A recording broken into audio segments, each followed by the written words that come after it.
दंडवत गोविंद गुरु बंदाय भजन सोय। पहले भय प्रणाम तिन नमो जो आगे हो। धर्म श्रवण कर रहे सभी जिज्ञासुओं एवं मुमुक्षुओं, नित्य ही थोड़ा विचार व्यक्त किया जाता है। धर्म श्रवण मनुष्य जीवन के लिए अमृत के समान है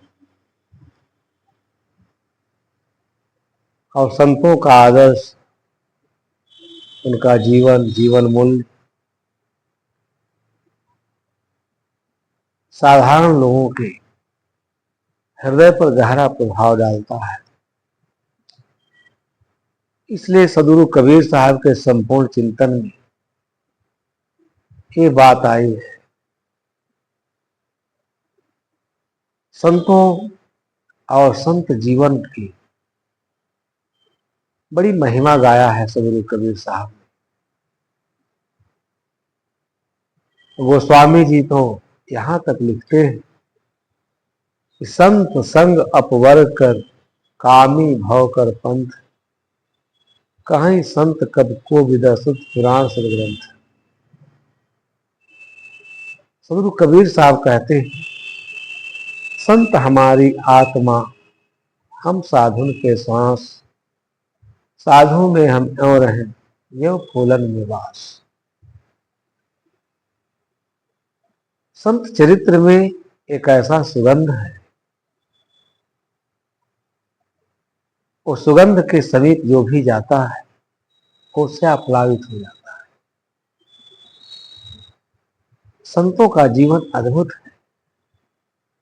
संसार का सारा सुख वैभव विलास का परित्याग कर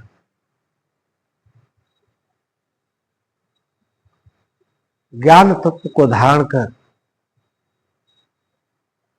वो संसार के सुख के लिए संसार में विचरण करते रहते हैं। अनेक महापुरुषों के जीवन को उन्होंने अपने सदुपदेशों से, अपने व्यक्तित्व और अपने ऊंचे चरित्र से, क्योंकि संत उत्तम चरित्र का आदर्श होता है। साहब तो अन्यत्र भी कहते हैं, साध मिले तो सब मिले, नहीं तो मिला न कोई, मात पिता सुत बंधवा ये तो घर घर हो। संतों के मिलने के समान संसार में कोई सुख नहीं है। उनके श्री मुख से ऐसे अद्भुत वचन निकलते हैं, जो कोई सुनता है वो सुन करके एकाग्रचित्त हो जाता है। अनेक महापुरुषों के जीवन को जब लोग पढ़ते हैं तो उनके मन पर उनके जीवन और व्यक्तित्व का गहरा प्रभाव पड़ता है।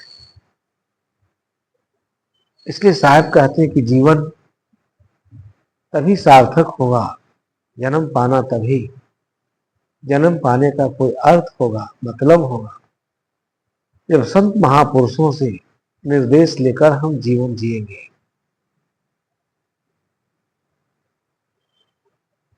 अनेक पापी मलेच्छ दुर्भिक्ष ऐसे लोग भी संतों के सानिध्य में जाकर बहुत ऊंची स्थिति को प्राप्त किए हैं। यह एक सर्वविदित तथ्य है, सभी जानते हैं। महात्मा बुद्ध के जीवन से अंगुली माल के जीवन पर इतना गहरा प्रभाव पड़ा, उसका सारा जीवन ही बुद्ध ने बदल दिया। अब वो दृष्टांत कहने का समय नहीं है, सभी लोग जानते हैं। केवल एक शब्द कहा था उन्होंने,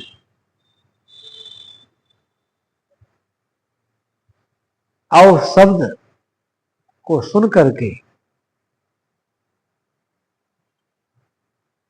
वो कठिन वृक्ष के तरह से गिर गया, घायल हो गया। ठहरो ठहरो, आदमी ठहरता नहीं है, यही उसकी कमजोरी है। इंद्रियों और इंद्रिय विषयों के पीछे उसकी भोग के लालसा से दौड़ता रहता है और उसे मिलता कुछ नहीं है। जो मिलता है सब छूट जाता है, सब क्षणिक है। इसलिए उसी के पीछे दौड़ते दौड़ते अपने बहुमूल्य जीवन को नष्ट करता है। जब साधु पुरुष मिलते हैं, उनके श्रीमुख से जब सत्संग सुनता है,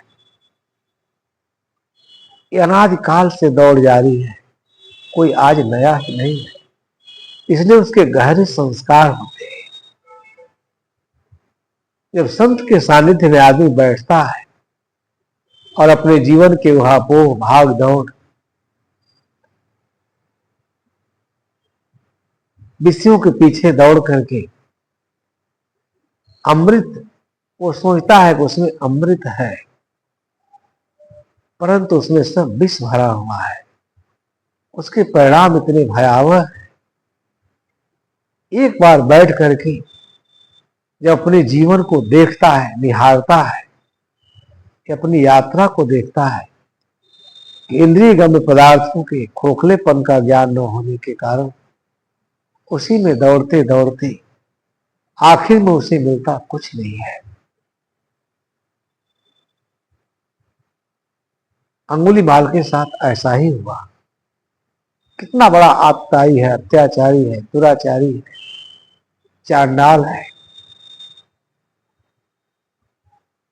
हजारों लोगों को दुख देता है, अपने अनाचरण से लूट लेता है, उनका धन छीन लेता है, हत्या कर देता है, हिंसा में रत है। आदमी कितना बड़ा अज्ञानी है। वो हिंसा क्यों करता है, पाप क्यों करता है, दुराचार क्यों करता है? इसलिए उसके परिणाम का उसे ज्ञान नहीं है, पता नहीं है। सत्संग के माध्यम से बात समझ में आती है। वो अपने को असहाय और निरीह पाता है। जो जीवन पुण्य लाभ के लिए मिला था, पुण्य पाथे अर्जित करने के लिए मिला था, उसे पापमय कर्मों और पाप कर्मों के संस्कारों की मोटरी को ढोते ढोते वो थक गया और एक दिन निराशा के गर्त में चला जाता है, परंतु उसे मिलता कुछ नहीं है। ये सत्संग के बिना नहीं समझा जा सकता। इसलिए साहिब की वाणी में इतना अमृत भरा है। संत हमारी आत्मा, हम साधु की श्वास। संत उत्तम चरित्र के आदर्श होते हैं। इसलिए जो कोई उनके सानिध्य में जाता है तो उसे इसी जीवन में एक नया जीवन का दर्शन होता है। जब नए विचार उसके हृदय में प्रवेश करते हैं तो बुरे विचारों और बुरे संस्कारों का वो परित्याग करता है, तब उसका जीवन स्थिर होता है। चलते चलते कहां तक हमारी भौतिक संसार की यात्रा का कोई अंत नहीं। ऐसे अनेक जन्म लेकर के भी हम इस संसार सागर की यात्रा करें तो यहां ऐहिक भोगों से कहीं तृप्ति नहीं है। उसकी भूख तो और प्रज्वलित हो जाती है और उसी के प्रताड़ना से हमारा जीवन, हमने एक नहीं अनेक जीवन को इसी विषय भोगों में नष्ट किया है और उसके परिणाम को हमने भोगा है। इसलिए संत इस जीवन यात्रा पर मर्मस्पर्शी विचार देते हैं। जब आदमी ठहर जाता है, स्थिर हो जाता है, उसकी चेतना जाग जाती है, परंतु सत्संग के बिना संभव नहीं है। संत महापुरुषों के पावन सानिध्य के बिना संभव नहीं है। इसलिए गोस्वामी जी की के दोहा की मैंने चर्चा की। कितनी अनूठी बात कहते हैं, सुन करके ही आत्मा गदगद हो जाती है। संत संग अपवर्ग कर, अपवर्ग माने होता है मोक्ष। संत का सत्संग करते करते, उनका पावन दर्शन करते करते, उनके श्रीमुख से पावन विचार सुनते सुनते मन एकदम निष्पाप हो जाता है, निष्कलंक हो जाता है। मन के सारे पाप धुल जाते हैं। आदमी एकदम स्वच्छ हो जाता है, निर्मल हो जाता है। इसलिए सत्संग बहुत बड़ा साबुन है। सत्संग के बिना अंदर की मलिनता, अंदर का दुर्विचार, दुर्व्यसन, कुविचार ये धुल नहीं सकते। इसलिए गोस्वामी जी कहते हैं संत संग अपवर कर। जन्म जन्मांतरों का जो कूड़ा कचरा जनित संस्कार है, इसके कारण जीवन पतित होता है और अनेक जन्मों के पवित्र संस्कारों के संचय के कारण मिला हुआ जीवन का हम विनाश करते हैं। संत संग में जाकर और उनके सत्संग लाभ लेकर बहुत बड़ा लाभ होता है जीवन में। संत संग अपवर कर। धीरे धीरे सत्संग सुनते सुनते अंदर की सारी मलिनता दूर हो जाती है। मन निष्पाप हो जाता है, निष्कलंक हो जाता है। अपने किए हुए कर्मों को जब आदमी देखता है तो गहन पश्चाताप और विषाद में डूब जाता है और सोचता है कि अब जीवन का एक भी क्षण व्यर्थ के पदार्थों में खोने लायक नहीं है। जाग जाता है और जाग करके अपने जीवन को देखता है। फिर वो जाग जाता है। एक मूर्छा, एक तंद्रा, सांसारिकता के अध्यास भास के तंद्रा से, मूर्छा से बिल्कुल जग जाता है और इसी जीवन में सारे दुर्व्यसनों से, दुर्विचारों से छुटकारा पा जाना, निष्पाप हो जाना, निष्कलंक हो जाना, ये संत संग का फल है, महापरिणाम है। इसीलिए गोस्वामी जी कहते हैं अपवर कर। सत्संग करते करते मोक्ष रूपी अमृत फल की प्राप्ति करता है। कामी भाव कर पंथ और कामनाओं में डूबा हुआ आदमी अपने भाव के मार्ग को लंबा करता है। अद्भुत वचन की चर्चा है धर्म शास्त्रों में, धर्म ग्रंथों में। सबको श्रवण मनन करना चाहिए और अपने जीवन को कृतार्थ करना चाहिए। गोस्वामी जी कहते हैं कि मेरा ही विचार नहीं है, दूसरा कोई रास्ता भी नहीं है। संत का सानिध्य, संत का सत्संग, दुर्लभ सत्संग, यही मोक्ष का मार्ग प्रशस्त करता है। जीवन को सारी बुराइयों से, सारे पापों से, सारे दुर्व्यसनों से मुक्त करता है। जब तक आदमी जागता नहीं है, जागा हुआ नहीं है, तब तक वो दुर्व्यसनों में पड़ करके शोकित होता है, पीड़ित होता है, उद्वेगित होता है और सिर धुन धुन करके पश्चाताप करता है, फिर भी नहीं जाग पाता है। गोस्वामी जी ने नत्र भी कहा है काल है कर्म है ईश्वर है मिथ्या दोष लगा है। इसलिए सत्संग के बाद आदमी अपने कर्मों का दृष्टा जब होता है और कर्म के परिणाम को जानता है, क्योंकि कर्म के नियम से सारा संसार चल रहा है, इसे कोई चला नहीं रहा है। कर्म के नियम से सब कुछ चल रहा है। इसलिए उस नियम को देखता है, जन्म मृत्यु जन्म मरण के प्रवाह को देखता है। वो जन्म मरण के प्रवाह में यही कारण है तो दुखाभिभूत हो जाता है। उन सारों दुखों से छूटने का उपाय करता है, उन कारणों की खोज करता है कि हमारे मन में काम क्यों उत्पन्न होता है, क्रोध क्यों उत्पन्न होता है, लोभ क्यों उत्पन्न होता है, द्वेष क्यों, ईर्ष्या क्यों, मद मत्सर, इसी पर अनादि काल से सोया हुआ है। इसीलिए संत संग में आत्मा जाग करके विमल हो जाती है, निर्मल हो जाती है। मनुष्य के लिए इससे बड़ा और सौभाग्य क्या हो सकता है। अन्य किसी प्राणी को ये प्राप्त नहीं है। इसलिए सारे संतों का मत है, साहेब तो इतनी महिमा गाए हैं संतों की कि संत हमारी आत्मा हम साधुन के सांस, साधुन में हम यो हैं जो फूलन निवास। निरंतर जो संत के सानिध्य में रहता है, संत महापुरुषों के बताए गए मार्ग का अनुसरण करता है, उसको आत्मसात करके जीवन जीता है, तो उसका जीवन भी, उसके जीवन में भी आध्यात्म की ऐसी सुगंध आ जाती है। वह सुगंध जब चारों तरफ फैलती है दिग दिगंतर में, तो बड़ा मनमोहक दृश्य उपस्थित करता है। अब बुद्ध के जीवन को लें, अनेक महापुरुषों के जीवन को लें, एक समय ऐसी घटना घटी कि तथागत बुद्ध महाराज कौशल नरेश के यहां से सत्संग करके, राजगुरु थे और उनका बड़ा सम्मान था, उनका व्यक्तित्व इतना विराट था कि जो कोई उनके प्रभाव में आता प्रभावित हुए बिना नहीं रहता।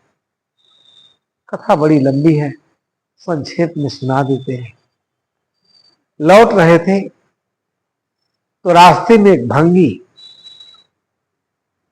कंधे पर भार और बहिया से मल, नगर का मल लेकर जा रहा था।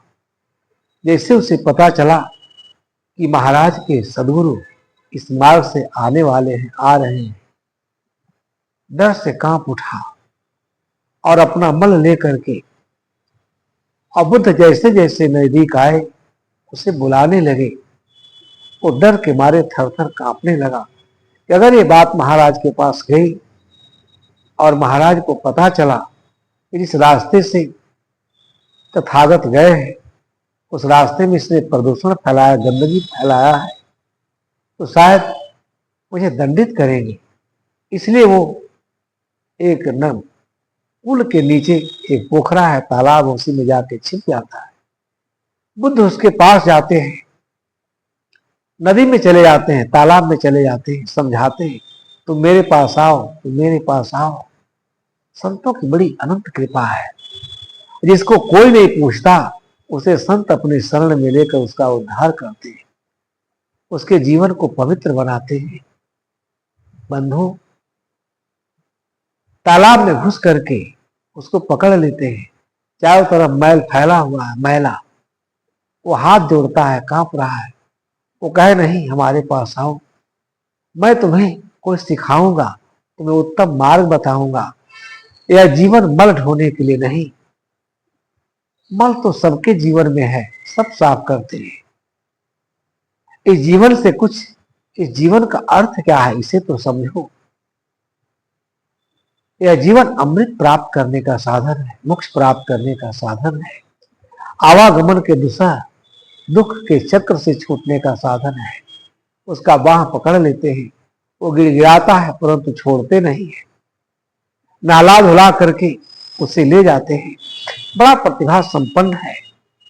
जब धर्म देशना से उसे समुत्तेजित करते हैं, संदर्शित करते हैं, तो उसे विपुल सुख की प्राप्ति होती है।